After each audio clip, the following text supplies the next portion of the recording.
Chers amis, cette huile du Christ qui coule, descend, remonte, ascensionne, repart, vitalise tout notre être, nous met les méninges en révolution, n'est-ce pas ?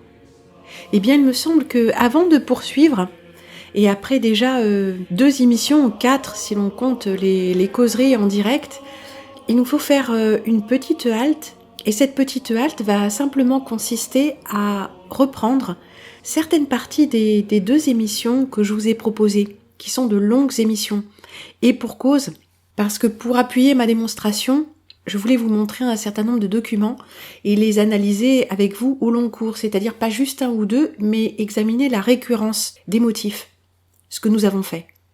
Et nous allons continuer à le faire très vraisemblablement. Parce que l'iconographie religieuse chrétienne est l'une des plus abondantes que nous puissions trouver. Enfin, historiquement, parce que maintenant, la production graphique se fait automatiquement par intelligence artificielle, enfin robotisée, on peut dire, et jamais notre époque n'a produit autant de documents, qu'ils soient écrits, vidéo, audio, iconographiques. Enfin, c'est un vrai vertige, qui contribue d'ailleurs à l'accélération du temps, forcément. Et alors que sonne l'Angélus, je voudrais vous parler du signe de croix, car quelque chose vient de me frapper, alors que je regardais cette image, Fra Angelico, la mise en croix. J'ai fait référence à Michel Odoul, le manifesté, le non manifesté, et puis les femmes d'un côté, les hommes de l'autre, de part et d'autre de la croix, qui symbolise l'axe. Nous avons les 2 canaux, lunaire et solaire. Une toute petite digression juste avant, nous avons vu que le culte chrétien, catholique, était un culte crypto-solaire.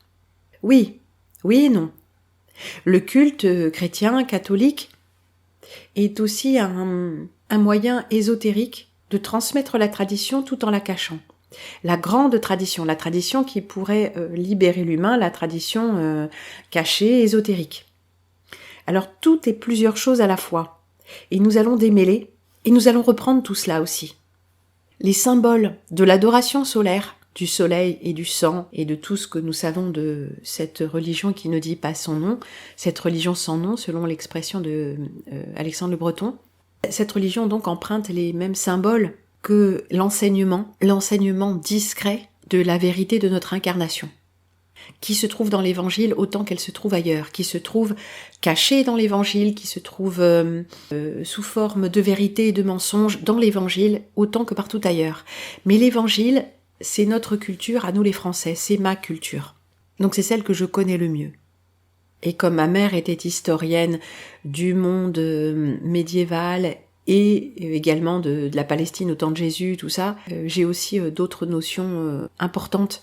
Et comme mon père était un analyste du récit, mettez les 2 ensemble et vous obtenez quelque chose d'assez détonnant, dont je n'ai pas pu évidemment comprendre la valeur quand j'étais enfant, mais bien sûr mes parents ne parlaient pas des choses dont je vous parle maintenant, il m'a fallu ajouter quelques données d'importance à mon bagage. Alors ce signe de croix, eh bien le voici devant nos yeux. La croix représente l'homme, entre autres choses, n'est-ce pas ? Le bras vertical, c'est son axe, le bras horizontal, ce sont ses bras grands ouverts, comme des ailes qui s'ouvrent, comme un immense geste de bénédiction. L'homme de Vitruve, n'est-ce pas ? Un geste de gloire absolue. L'homme debout, ses bras grands ouverts. Nous avions vu avec l'homme chinois que lorsque l'homme a les bras vers le haut, ses méridiens s'écoulent tous harmonieusement, puisque du bout de ses doigts, il touche le ciel, si j'ose dire, et cette énergie est conduite à travers ses vaisseaux jusqu'au centre de lui-même. Et par ses pieds, il s'enracine dans la terre et puise l'énergie qui remonte jusqu'au centre de lui-même. Voilà l'homme chinois. Chinois, vous avez bien compris, il n'est pas question de Chine, il est question d'énergétique, il est question de savoir cacher. De même, évidemment, qu'il s'enracine, il largue aussi ses toxines spirituelles et subtiles dans la terre et renvoie également au ciel. L'homme énergétique est un arbre. C'est pourquoi je dis que les hommes et les arbres sont frères et que les arbres représentent l'être spirituel le plus élevé de ce plan, de notre plan, la matière, la réalité. Donc l'axe vertical, c'est l'axe de l'arbre. Ce n'est pas pour rien que la croix est en bois, n'est-ce pas? Et les bras de l'homme s'ouvrent. C'est une position très spécifique. La position anatomique exige de l'homme qu'elle ait les bras vers le bas. La position spirituelle des taoïstes implique que l'homme ait ses bras dirigés vers le ciel. Et cette position-là, symbole du Christ à la fois crucifié mais en gloire dans un geste de bénédiction universelle, les bras sont dans le prolongement des épaules, si j'ose dire, de la ligne des clavicules. Voilà donc notre homme humain, suspendu entre ciel et terre, et bien sur la croix, et bien avec ses bras qui ne sont ni en l'air ni en bas. Cet homme qui est autant humain que divin, qui s'envole comme un oiseau dont les pieds ne touchent pas terre. Si la croix a un bras plus petit que l'autre et est relativement décentré vers le haut, c'est pour montrer qu'il s'agit de l'homme, de l'incarnation. Jésus, le Christ, Fils de Dieu descendu sur la terre, c'est l'humain. C'est l'humain spirituel, c'est l'humain qui prend la pleine mesure qu'il est un être spirituel venu s'incarner. Nous avons vu que la croix sépare, sinon l'espace, du moins ce que nous percevons de la réalité, de deux fois deux façons. Au-dessous des bras de la croix, c'est la matière, c'est ce qui est visible. Et c'est la plus grande part de la branche de la croix, n'est-ce pas? Et au-dessus, c'est le non visible, le non manifesté. Eh bien, l'éther, le ciel, Dieu, l'inconnaissable, le non visible. Nous avons donc au-dessus des bras de la croix, le non visible. En dessous, le visible, la matière. Et crucifié sur la croix, dans certaines images spécifiques, nous avons, quasiment à l'endroit où se croisent les deux bras de la croix, la tête du Christ auréolé, penché vers la droite. Nous en avons déjà parlé, vers le côté féminin, c'est-à-dire le cerveau droit, créatif, intuitif et synthétique. En deux mots, l'hémisphère cérébral capable d'accueillir une expérience pleinement spirituelle, mystique, sans l'analyser, sans la mentaliser, sans la réduire. Et à l'endroit où les deux bras se croisent, nous avons cette auréole, donc le soleil. Il est donc bel et bien question de soleil et du plan de la terre. Le bras horizontal de la croix, c'est l'horizon, un horizon plat. C'est peut-être pas pour rien qu'il y a des croix à la branche bombée, des croix penchées, qui falsifient le message originel de rectitude. Alors si le bras horizontal de la croix, c'est l'horizon, qu'est le bras vertical? Eh bien, c'est le fil à plomb. L'aplomb, la droiture, la perfection. L'image de la chute aussi. Oui, parce que qu'est-ce qui est droit et parfaitement à l'aplomb? Quelque chose qui tombe du haut vers le bas. Alors, est-ce une incarnation divine ou est-ce une chute? Eh bien, ce sera à nous d'en décider par notre comportement de chaque instant.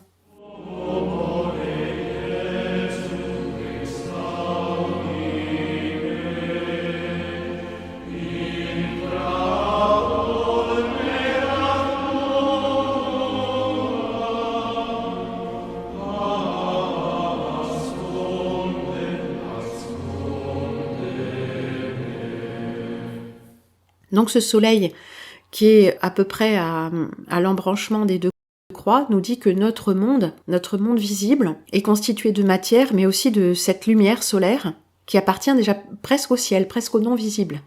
Donc le soleil n'est pas quelque chose de réel, c'est une émanation du non visible.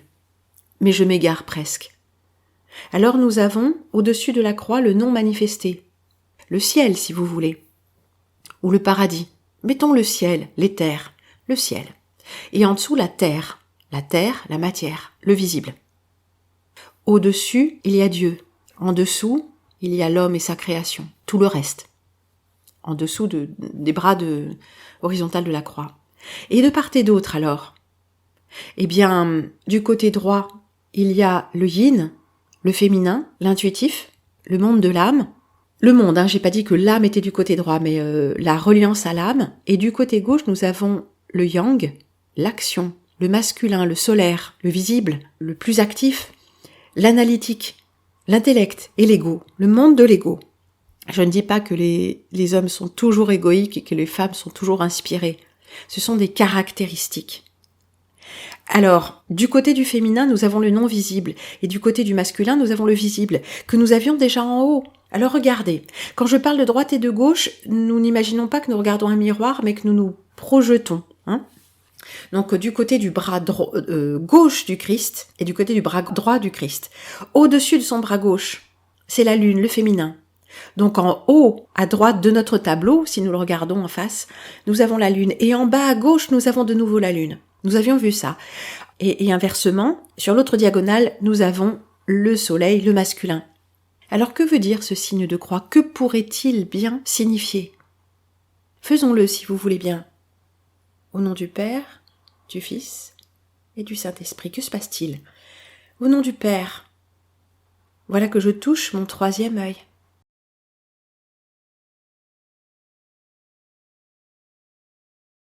La projection de ma glande pinéale, ça alors.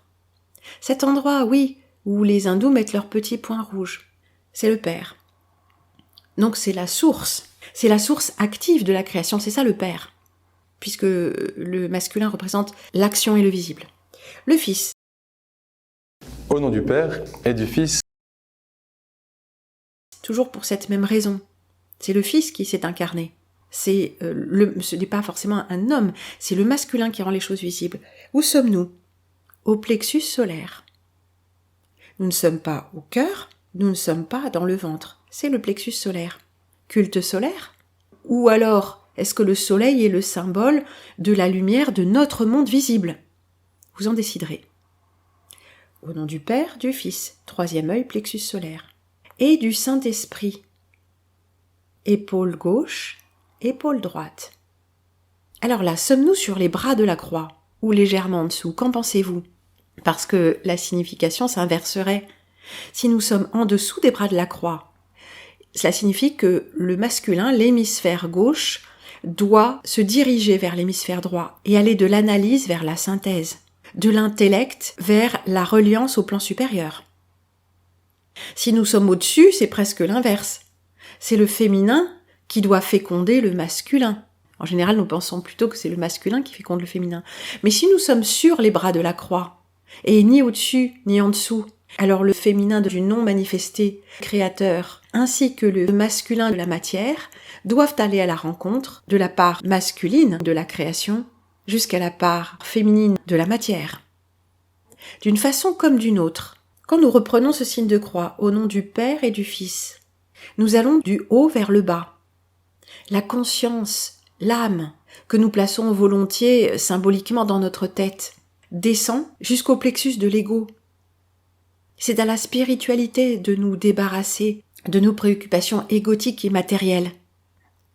C'est le haut qui purifie le bas, en l'occurrence, parce que bien sûr c'est discutable, et tous ces triangles vers le haut et vers le bas des grandes traditions, que la matière s'élève vers l'esprit, que l'esprit féconde la matière, bon tout ça est discutable bien sûr, mais voilà ce que nous affirmons, que nous sommes des êtres spirituels descendus dans l'ego, dans un corps.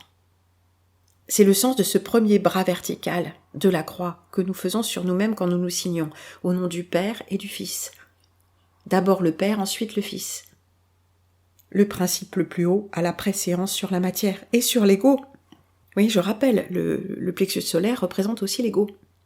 Et ensuite, nous croisons ce plan d'incarnation par une affirmation de volonté d'équilibre entre le masculin et le féminin, nos deux côtés, de la gauche vers la droite. Alors si c'est le bras de la croix, on peut se poser plein de questions d'exégèse. Mais s'il s'agit de notre corps, de l'épaule gauche vers l'épaule droite. Et qu'est-ce que l'épaule sinon l'articulation de ce bras qui s'ouvre en grand pour accueillir tous nos frères et la création, pour nous envoler. Et c'est en disant, au nom du Père, du Fils et du Saint-Esprit. Souvent on dit, le Saint-Esprit par l'émanation du Saint-Esprit, c'est une expression toute faite. Donc j'aime bien reprendre cette expression qui est dans la Bible, l'Esprit Saint. Parce que tout d'un coup, de renverser la proposition nous rend plus conscients de ce que nous sommes en train de dire. L'Esprit Saint, c'est l'Esprit Saint qui réunit ces deux parts de nous. Le soleil et le lunaire, le visible, le non-visible, le masculin, le féminin, l'actif et le réceptif. Voilà en quoi ce signe de croix nous parle de rectitude morale, d'équilibre des polarités. Et ceci, c'est une responsabilité strictement personnelle, de prendre la pleine mesure de notre incarnation, que nous sommes des êtres spirituels incarnés dans la matière, aux prises avec l'ego, première partie du signe de croix, et responsables de la façon dont nous équilibrons à la fois notre esprit et nos besoins viscéraux, mais aussi nos différentes polarités en nous-mêmes, de façon à pouvoir les reconnaître en autrui, que nous ayons affaire à un homme ou une femme, et que nous soyons nous-mêmes hommes ou femmes. Et pour tous ceux qui sont gênés par le fait qu'il n'est question que de masculin, au nom du Père, du Fils et du Saint-Esprit, on ne parle pas de la mère. Non, on ne parle pas de la mère. Il y a une raison à cela. Le féminin est la part non visible qui rend le visible possible. Bonsoir à toutes et à tous. Non, en français on dit bonsoir à tous. La règle, c'est que le masculin l'emporte. Ça ne veut pas dire que l'homme est plus important que la femme.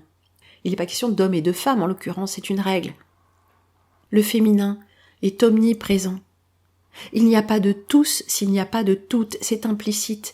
Sommes-nous capables d'intégrer ces principes sans toujours ramener notre matriarcat ou nos femmes sages ou nos chamanesses Est-ce vraiment nécessaire? Avons-nous, nous, les êtres incarnés d'essence féminine, enfin d'essence masculine et féminine incarnée en tant que femme, avons-nous un tel besoin de revanche? Pour ma part, je ne le crois pas. Redonnons au masculin toute sa place dans le visible, parce que le masculin a du mal à comprendre l'intériorité, alors que pour nous, les êtres incarnés en tant que femmes, c'est une évidence biologique. Alors oui, nous n'avons étudié que le signe de croix catholique, qui se fait dans un sens. Les orthodoxes, eux, se signent à l'envers, c'est-à-dire dans l'autre sens, il n'y a ni envers ni endroit. Mais en revanche, il y a une signification. Nous voyons que dès que nous mettons le doigt dans la spiritualité, nous mettons le doigt dans l'énergétique, si ce n'est pas dans la magie pure et simple. Il existe également des positionnements des doigts qui sont précis et sur lesquels nous reviendrons dans notre prochain opus. Oui, nous parlerons des mudras, absolument. Mais avant d'en terminer totalement avec le signe de croix, regardons ceci. Sérène le château. Au-dessus du diable Asmodée aux yeux bleus, absolument terrifiant et écrasé par le bénitier, nous avons ces 4 anges. Que font-ils? Je n'avais pas tout de suite compris. Eh bien, regardez, ils sont disposés en croix. L'un a la main sur le front, l'autre a la main sur le cœur. Tiens, c'est un peu plus haut que ce que faisait notre prêtre à l'instant. Et puis épaule gauche, épaule droite. Il nous enseigne le signe de croix. Par ce signe, tu le vaincras. De qui est-il question? Du dragon, du démon, du diable situé juste en dessous. Et sur un site catholique, nous lisons cette petite contribution d'un fidèle. Voilà un bien étrange phénomène pour ceux qui le pratiquent. Le signe de croix pacifie quand on le fait. C'est un excellent moyen pour se contrôler et éviter de s'emporter, de raconter des méchancetés ou de réagir avec violence. En effet, se signer enlève instantanément de l'esprit. Malheureusement, on ne peut pas lire la suite, mais voilà, ça enlève l'émotionnel. Ça alors, pour vous qui le pratiquez, l'avez-vous remarqué? Il faut que je vous dise que c'était quelque chose qui était, j'allais dire, interdit chez moi. Il n'était pas question de foi, de piété ou de religion. Aucune, ni juive ni catholique. La religion était mal vue. Mes parents étaient des athées, rationalistes. Enfin, athées, pas complètement. Agnostique, disait ma mère, anticléricale, farouchement. mais gnostique peut-être bien. J'ai donc appris en secret, en cachette, avec certaines de mes petites camarades qui allaient au catéchisme. J'ai appris le au nom du Père, du Fils et du Saint-Esprit. Amen. Tiens, vous aurez remarqué que j'ai oublié Amen un peu plus tôt. Et n'étant pas baptisée, n'étant pas catholique, je me suis interdit de faire ce signe. Mais en tant que catéchumène, en tant qu'adulte chrétienne en attente de baptême, je me suis réapproprié ce signe, qui est un signe tout autant culturel que religieux, et nous sommes en train de découvrir ses implications profondes sur la santé émotionnelle et l'implication spirituelle de l'homme qui cherche Dieu, qui cherche le Christ, que ce soit un Christ catholique ou le Christ intérieur de notre spiritualité vivante, de notre incarnation, de notre corps comme miroir de la divinité. D'abord, le premier point important, c'est de considérer ces révélations ou soi-disant révélations d'ésotérisme avec beaucoup de prudence. Il n'est pas question de nous jeter du christianisme dans le New Age ou inversement, ou de faire coexister les deux d'une façon qui nous rejetterait à nouveau dans la gueule du loup, c'est-à-dire en nous faisant adhérer à de ces valeurs lucifériennes bien déguisées, bien ou mal déguisées. Mais il est question de deux choses essentiellement. Je voudrais à nouveau mettre l'accent là-dessus. D'une part, la physiologie, et ce qu'est réellement la physiologie humaine, et d'autre part, le déterminisme de l'astrologie. Ce sont deux points essentiellement différents. Et comme je l'ai déjà souligné, il y a des gens qui s'intéressent à l'astrologie en étant tout à fait identifiés à leur propre étude de l'astrologie et qui ne s'intéresseront pas à l'huile du Christ et à toutes ces choses telles que je les présente, soit à ces choses, soit à la façon dont je les présente, et d'autres personnes qui seront intéressées par l'approche spirituelle de notre physiologie et de notre biologie, mais qui ont de grosses préventions concernant l'astrologie. Donc que chacun fasse son choix et fasse son tri. Mais dans ce cas-là, peut-être cette émission et cette série d'émissions ne s'adressent pas à vous. Là, il est question des interactions entre les deux, entre notre physiologie vivante et spirituelle et notre programmation.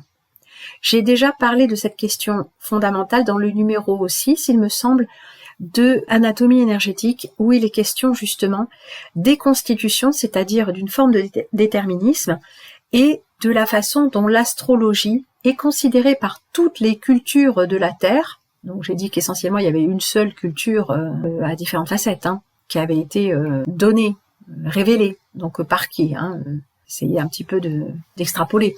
Mais donc la culture humaine, pourrions-nous dire, considère dans son aspect traditionnel de l'étude du vivant et de l'humain que l'astrologie est une des données et des composantes fondamentales de l'étude de l'humain. Et cette astrologie doit être comprise dans une perspective de Terre plate, modèle de Terre plate.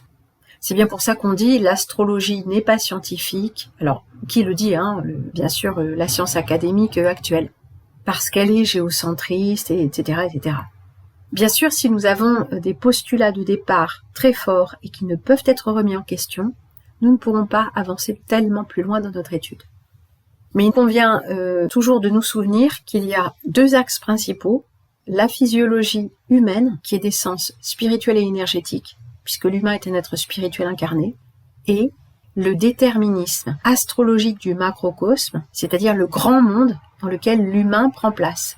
Et quand je dis grand monde, il ne s'agit peut-être que du disque de l'astrolabe sous cloche de notre petit monde terrestre, l'humain étant une singularité de ce petit monde terrestre. Mais c'est encore une vision matérialiste, n'est-ce pas? C'est d'abord l'humain en tant que corps. Mais si nous sommes des êtres qui projetons un corps et qui projetons l'univers, là la proposition se renverse complètement. Et donc il nous faut nous souvenir également que nous existons à différents niveaux de nous-mêmes, dans différentes dimensions. Et à la dimension du plateau de jeu, eh bien c'est un plateau plat et circulaire, le macrocosme, qui est un disque, un cadran d'horloge, et il y a ce petit personnage humain, homme zodiaque, qui se promène à l'intérieur, avec un chemin déjà plus ou moins tracé pour lui. Mais nous alors, qui sommes-nous? Sommes-nous ce personnage au déterminisme zodiacal? Où sommes-nous davantage?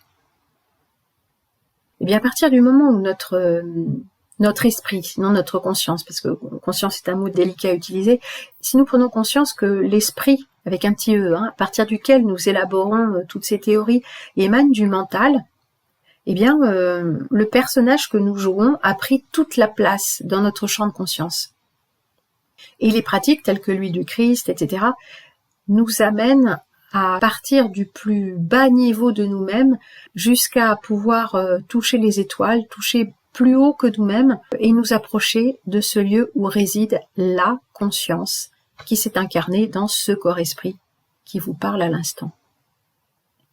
Donc il s'agit ni plus ni moins que de refaire notre petit exercice proposé par notre ami Douglas Harding, l'exercice du petit tunnel et du miroir. Nous regardons le visage là-bas, dans le miroir, à travers un petit tunnel de papier, et nous prenons conscience que de ce côté du tunnel, le côté où se trouve l'observateur, il n'y a rien, alors que là-bas il y a une image projetée.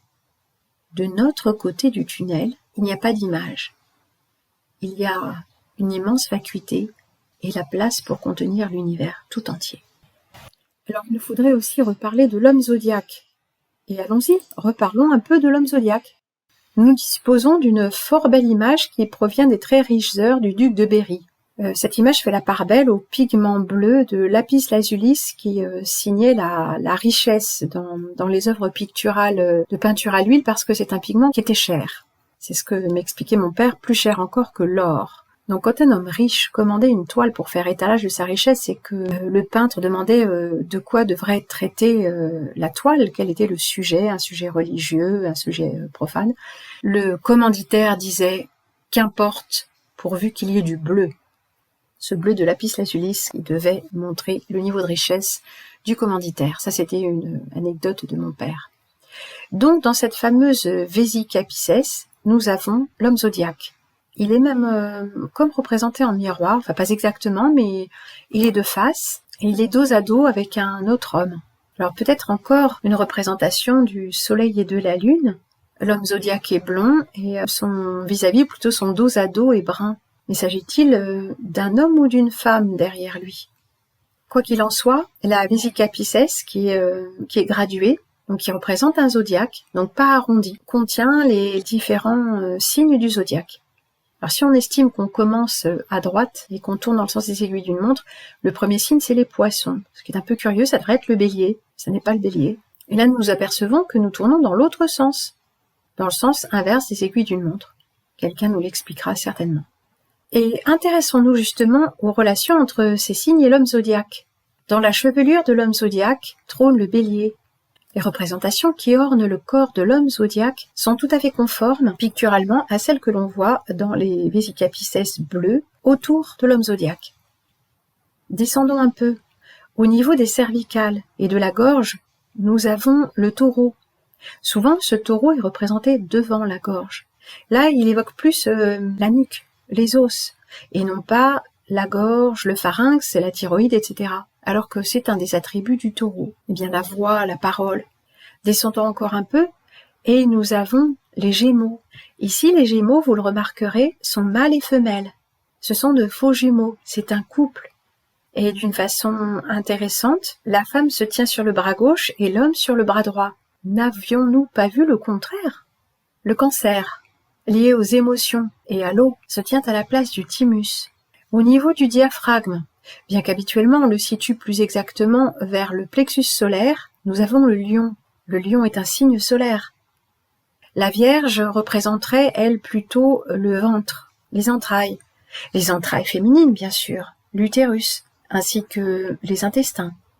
Là, tout est un peu plus haut.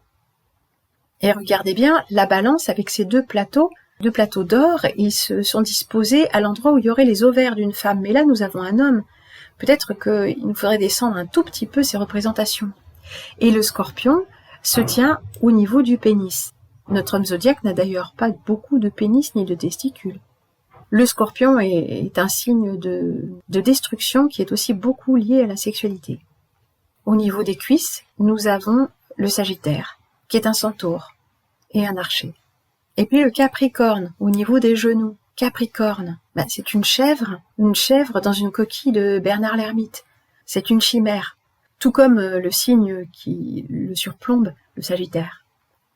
En dessous, le Verseau. Alors quand on dit genou, tibia, il y a encore d'autres correspondances. Au genou correspond l'ego, aux cuisses correspondent certainement d'autres choses intéressantes. Et en dessous, ce Verseau, dont on vous a dit aussi, Rox Ocker, je crois, mais d'autres aussi qui s'y connaissent en culture biblique, que il n'entre pas dans les attributions de l'homme de porter l'eau. Donc là, il répand l'eau, qui plus est. Donc il s'agit d'une figure totalement allégorique. Et il verse l'eau sur le sol, où se trouvent les poissons. On dirait 2 brochets, un sous chaque pied. Que sont les poissons? Eh bien, outre le signe dévolu au Christ, Ictus, vous connaissez peut-être, Ictus, I-C-T-U-S, Jesus Christos, je ne sais plus, je ne sais plus exactement, mais c'est un acronyme. Ictus, en grec, signifie poisson, et c'est l'acronyme de Jésus-Christ, j'ai oublié la suite. Vous la retrouverez vous-même sans aucun problème. Donc ces poissons symbolisent l'eau, donc les flux lunaires. Les influences lunaires, donc yin, féminine, avec le bélier et le taureau qui sont des mâles à forte pulsion reproductrice, nous avons le masculin. Avec le lion également, nous avons le masculin, avec la vierge, le féminin, avec la balance, un équilibre. Et notre homme zodiaque, qui a ses pieds sur des poissons, que nous dit-on de lui? Eh bien qu'il est gouverné par la lune, qu'il est gouverné par des forces invisibles, tandis que des forces solaires habitent le bas de sa poitrine et que diverses influences, air, eau, feu, terre, donnent sa coloration à sa personnalité, sa physionomie. Bien sûr, notre signe solaire de naissance définit une grande orientation, mais nous n'avons pas que l'influence d'un seul signe, comme la Vierge, le Scorpion, le Bélier, nous ne sommes pas que fonceurs, organisés ou destructeurs. Les influences se combinent selon l'astre ou la planète présent dans les maisons. Les maisons, eh bien, c'est un système de cadrans. L'influence déterminante dans le thème de naissance est tenue par le Soleil, puis la Lune, et puis Vénus, et puis les autres planètes. Les aspects également nous disent des choses. Les aspects, c'est la carte du ciel, en gros. Si les astres sont en conjonction, en carré, en sextile, on peut en calculer des influences. Alors, l'astronomie n'est pas déterministe, pour ma part, dans le sens où elle ne fait que tracer une carte.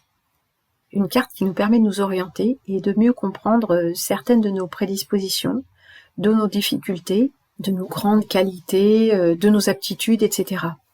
Notre profil psychologique et émotionnel est également très déterminé par ces questions-là. Et c'est quelque chose qu'il serait bon de ne pas trop négliger. Bien que, évidemment, il soit tout à fait stupide d'essayer de savoir à l'avance si nous nous entendrons avec quelqu'un ou pas sur la simple base de l'astrologie. Mais laissez-moi vous dire, croyez-le ou non, que les maîtres de la magie qui opèrent dans le secret des loges vous connaissent bien mieux que vous ne vous connaissez, même si vous pensez être un illustre inconnu. Ils connaissent notre thème, ils connaissent notre personnalité et presque nos goûts. Comment les connaîtraient-ils? Mais d'une manière très simple, par notre acte de naissance. Nous n'avons besoin que de notre acte de naissance pour calculer un thème astral. Date, heure et lieu de naissance.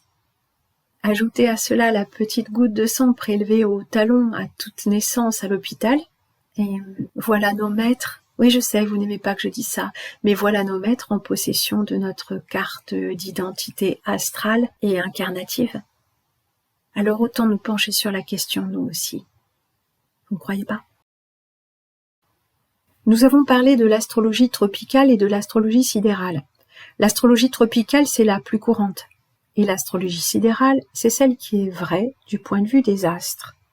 Mais qui, bien sûr, est occultée, selon un motif que nous commençons à connaître, de dissimulation de la vérité. Alors bien sûr, du fait que l'astrologie tropicale est la plus utilisée, elle a aussi sa part de vérité. Quoi qu'il en soit, je préconise personnellement, mais n'étant vraiment pas une spécialiste, je vous encourage à vous tourner vers des personnes qui le sont, je préconise plutôt de s'intéresser à l'astrologie sidérale en la matière, pour calculer votre signe et calculer à quel moment la Lune activera votre système, dans cette perspective d'huile du Christ. Mais souvenez-vous bien que les deux informations devront être en corrélation, votre thème astral et le calcul mensuel. On ne peut pas changer en cours de route. Soit c'est sidéral, soit c'est tropical. Puisque une information est relative à l'autre, il faudra une certaine cohérence. Nous avons regardé beaucoup d'iconographie religieuse, et voilà qui m'a replongé dans les primitifs italiens et autres représentations picturales qui étaient chez moi, sous forme de petites reproductions, notamment dans le bureau de mon père, des reproductions de belle qualité, mais de toute petite taille. On avait notamment Piero della Francesca, et peut-être bien aussi Fra Angelico. Regardons à nouveau cette image. Ah, je ne sais plus si c'est Fra Angelico, celle-ci, mais qu'importe. Nous ne nous y sommes pas assez attardés. Sous la figure très juvénile de ce Saint-Michel, ailé, a deux espèces de bosses derrière le manteau, peut-être même des ailes de paon, regardez ça. Eh bien, sous ses pieds, ce ne sont pas des poissons, c'est un dragon décapité. Regardez bien ce dragon. Lui aussi s'enroule 3 fois, avec son bout de queue et ses ailes avec des poings. Que symbolisent ces poings? Est-ce simplement un souci graphique? Il est vrai qu'il ressemble beaucoup à ce dragon-là. Sans doute nos peintres s'inspiraient-ils les uns des autres. Ou avaient-ils des schémas sous-jacents qui sont les mêmes? Nous avons donc, comme nous l'avons déjà remarqué, cette queue de dragon qui s'enroule 3 fois, qui se termine par une petite onde. Et cette aile aux 8 points ne se déroule-t-elle pas comme la spirale de Fibonacci? Que nous évoque-t-elle d'ailleurs? Un parapluie, un éventail, un coquillage? Ce dragon vert, la couleur du vert de jade, très prisé par la culture chinoise, alors taoïste ou pas, je ne sais pas, le jade, ainsi que par d'autres cultures. La femme en rouge, la femme en brocart ou velours rouge, l'homme en armure d'acier bleu. Son dossard, c'est l'étendard du Christ, croix rouge sur fond blanc. Son cheval est blanc. Le cheval, c'est la puissance et le blanc, c'est la pureté. Son tapis de selle, ainsi que tout le harnachement du cheval, est rouge. Action, puissance. Et à voir ce tableau, et si la femme n'avait pas les mains jointes, ne pourrions-nous pas conclure que le démon, le dragon, est envoyé par elle pour séduire ou détruire l'homme? Personnellement, je ne le crois pas. Le dragon s'est mis entre deux.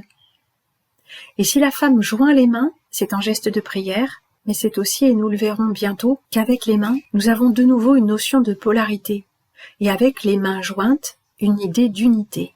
Parlant d'étendards blancs et rouges du Christ, de masculin et de féminin, voici le masculin endormi. Et nous n'avons pas dit pourquoi, finalement, ces gardes sont endormis alors que Jésus en gloire ressuscite. Eh bien parce que le masculin, c'est l'intellect jugeant, l'intellect incapable de recevoir les manifestations de Dieu, de la grâce. Alors oui, il faut que le masculin dorme, et il dort profondément. Quant à cette image, nous ne nous y sommes pas assez arrêtés. C'est la résurrection, la sortie du tombeau. Et cette image assez symétrique m'évoque inévitablement cette glande pinéale flanquée de 2 pans, avec en arrière-plan la grotte. Oui, car derrière cet escalier, il y a un arrondi. La glande pinéale du Vatican est protégée par la voûte d'un crâne stylisé, d'un jaune doré. Le fluide d'or de l'huile du Christ. Nous n'avons pas non plus encore évoqué le trône et le livre, qui sont des attributs récurrents à la fois du Christ et de la Vierge. Alors le livre, est-ce le livre de la vie? Est-ce notre code génétique, ADN ou pas? Il y aurait peut-être nécessité à tomber dans le sujet. Et puis ce trône qui semble être une construction, un tombeau ou une tour ou peut-être même une ville entière. Encore une allégorie, encore une image. Et ça, c'est le cerveau médian. En l'occurrence, la vésica pisces représenterait donc la glande pinéale, ou le 3e œil. On a souvent parlé du vagin de la femme, la mandorle. Mais encore une fois, cette représentation n'a-t-elle pas plusieurs explications anatomiques et spirituelles? Et puis nous avons vu cette roue d'Ézéchiel. Et sans nous attarder outre mesure, nous pouvons peut-être, chemin faisant, jeter un petit coup d'œil.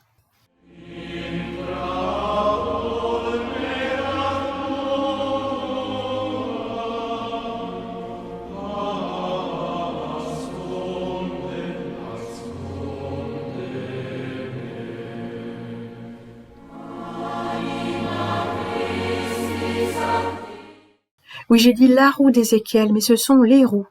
Et j'ai même émis l'idée, graphiquement il est vrai, que ça pourrait être quelque chose comme une sphère armillaire. Plus exactement, une armille. 2 anneaux. Alors j'ai mis l'accent sur la ressemblance entre ce soleil noir et la roue d'Ézéchiel représentée par Fra Angelico, qui est vraisemblablement d'une manière ou d'une autre un zodiaque. Au centre, le soleil et la lune. Oui, car c'est l'endroit où elle devrait être, même si elle n'est pas toujours représentée. Et après, nous aurions les planètes, 7 ou 8 planètes, et 12 signes. C'est une mathématique. J'ai également comparé les 12 tribus aux 12 apôtres, aux 12 signes. Tout ça, ce sont des allégories. Et voyez, je vous ai fabriqué, du moins graphiquement, le pectoral du grand prêtre. Sardoine, saphir, émeraude, péridot, etc. Oui, en version brute, c'est tellement plus joli. Et là encore, il s'agit d'associations. On a 12 pierres, et ce ne sont pas les associations avec les planètes, parce que on aurait le cuivre pour Vénus et le fer pour Mars, l'or pour le Soleil, pour la Lune, on a la pierre de Lune ou d'autres choses. Mais là, vraisemblablement, ce sont les pierres qui sont associées aux signes. Et vous aurez certainement remarqué, puisque j'ai mis une petite note dans ce sens, au bas de la roue d'Ézéchiel représentée par Fra Angelico, il y a Ézéchiel bien sûr, et il y a le pape Grégoire, avec une très curieuse coiffure qui ressemble beaucoup à certaines des représentations de l'époque de la tiare pointue comme un obus du grand prêtre. Grégoire, le calendrier grégorien. Il est question de calendrier. Il est question de décompte du temps, de manipulation du temps humain et cosmique. Nous avons ensuite examiné de façon exhaustive la façon dont le Soleil et la Lune sont représentés formellement au-dessus des bras de la croix et représentent le masculin et le féminin qui sont représentés en dessous des bras de la croix, mais pas à la même place, pas avec la même latéralisation. On a une inversion. Et ça, c'est encore un enseignement. Nous comprenons bien que pour pouvoir capter ces enseignements, il ne nous suffit pas d'avoir les images, ni les codes pour lire les images, il nous faut une explication exégétique, une explication formelle et extensive. Et ceci relève de la tradition orale. Comme cette tradition n'existe pas chez nous, non pas qu'elle soit perdue, elle est occultée, mais comme cette tradition orale n'est pas enseignée de façon exotérique, forcément, il nous manque la moitié du savoir. Il nous manque la lune. C'est ça que représente la lune, le non visible, le caché, l'occulté, l'intérieur ou l'obscur. Ce qui est au fond, ce qui est à l'intérieur, ce qui est derrière, ce qui est sous les pieds, ce qui est hors de notre portée. Par définition, ce qui est du domaine lunaire ne se voit pas. Et c'est au nom de cette polarisation du réel que les écoles d'occultisme justifient leur existence et leur rétention du savoir. Parce que ce serait dans l'ordre des choses. Oui, ça se tient, bien sûr. Le malin est le maître du langage. Ne le laissons pas seul sur son terrain, voulez-vous? Nous reparlerons certainement encore très abondamment du caducée à un serpent ou 2 serpents, oui, parce que s'il n'y a qu'un serpent, on peut imaginer que c'est la Kundalini ou l'huile du Christ ou le mouvement ascendant à l'intérieur même des canaux de cette huile, et s'il y en a 2, nous pouvons plus aisément imaginer que ce sont les 2 nerfs, le lunaire et le solaire, qui s'entrecroisent et tournent. Le canal lunaire et le canal solaire ne sont pas censés tourner, mais leur énergie s'entrecroise peut-être. Nous avons examiné cette image, ces fameux Égyptiens qui n'ont peut-être rien d'ancien, mais qui ont peut-être tout d'occulte et qui croisent leurs bras, tenant des attributs, le chasse-mouche et le fouet. Vous avez remarqué qu'on a toujours 2 attributs, Il y a le porte-éponge et le porte-lance. Il y a Marie d'un côté, Saint Jean de l'autre. Il y a, vous voyez, ça, ce sont des attributs, et parce que nous avons la main droite et la main gauche. C'est la main droite et la main gauche qui tiennent ce fouet et ce chasse-mouche. Et ces mains sont croisées. Qu'est-ce que ça nous dit? Les attributs aussi sont croisés. Eh bien que les choses s'inversent.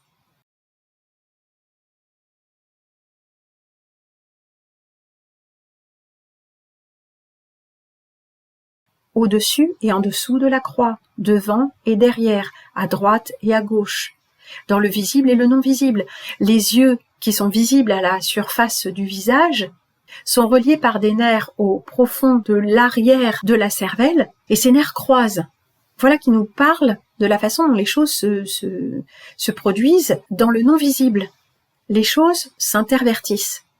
Cette loi d'inversion que les lucifériens pratiquent constamment, c'est une loi de ce plan. C'est ça que nous disent ces images.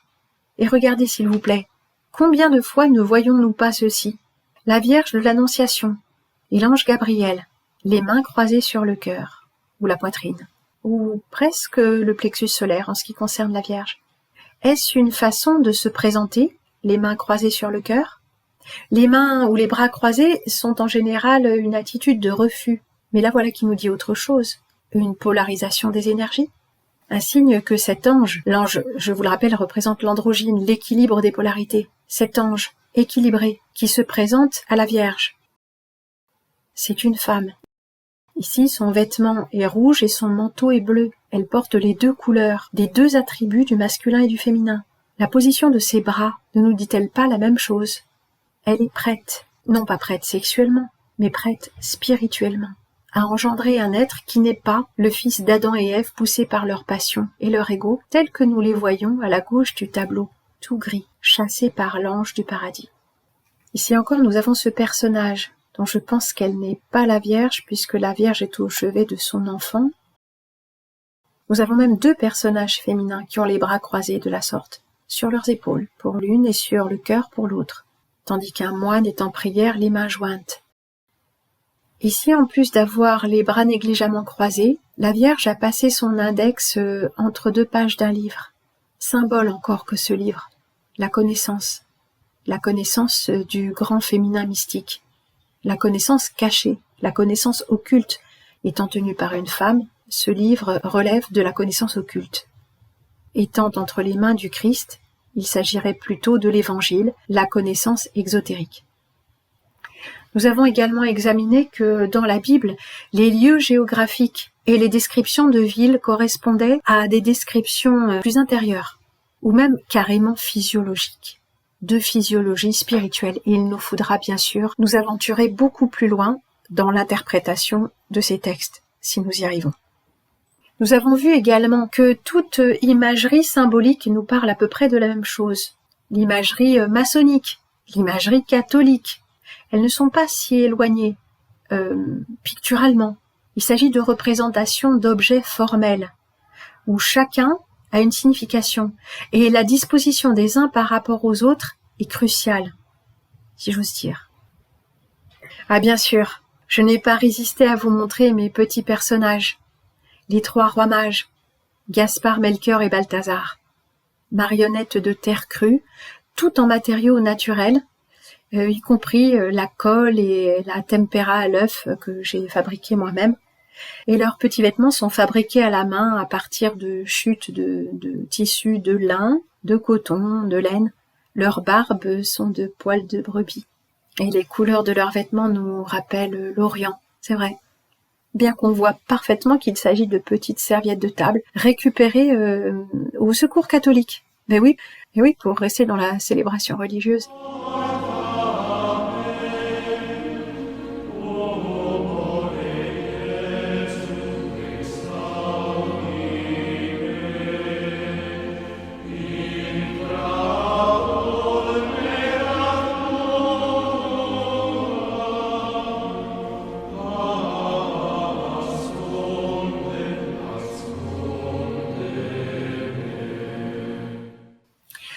Nous avons bien vu qu'à travers le bouddhisme, la franc-maçonnerie, le christianisme, l'orthodoxie et tout ça, il s'agit toujours des mêmes symboles. Ou sinon des mêmes, on va retrouver ces symboles ici et là. Le trident se retrouve dans l'art hindou aussi bien que dans la Grèce antique et l'astrologie. La persistance des symboles est la première clé pour comprendre la vraie nature de ce qui se cache derrière l'ésotérisme. C'est pourquoi l'étude des symboles doit bien nous faire comprendre que la représentation est par elle-même déjà de la magie, surtout quand nous nous identifions à ces représentations. Nous avons parlé des pans, et j'ai eu le plaisir de vous montrer cette image, qui n'est pas du tout une image d'internet, mais une image d'un de nos correspondants, qui est agriculteur et qui, pour son plaisir, a des pans, le pan blanc, symbole de pureté s'il en est. Avions-nous regardé ces images de pans? Non. L'animal est par lui-même décoratif, très décoratif, en plus d'être d'une haute valeur symbolique, mystique, y compris dans la tradition catholique. En examinant la figure de Ganesh, nous comprenons que lui aussi est une figure symbolique qui parle d'autre chose. Encore une fois, il s'agit d'ésotérisme. Et nous l'avons redit tout à l'heure, l'homme est un arbre à sa manière. Lymphatique, nerveux, sanguin, ces différents réseaux évoquent parfaitement les nervures de la feuille, la structure même de l'arbre, ses branches et toutes ses ramifications. Alors pourquoi pas une pomme de pin à l'intérieur de sa cervelle? À l'intérieur du navet de sa cervelle?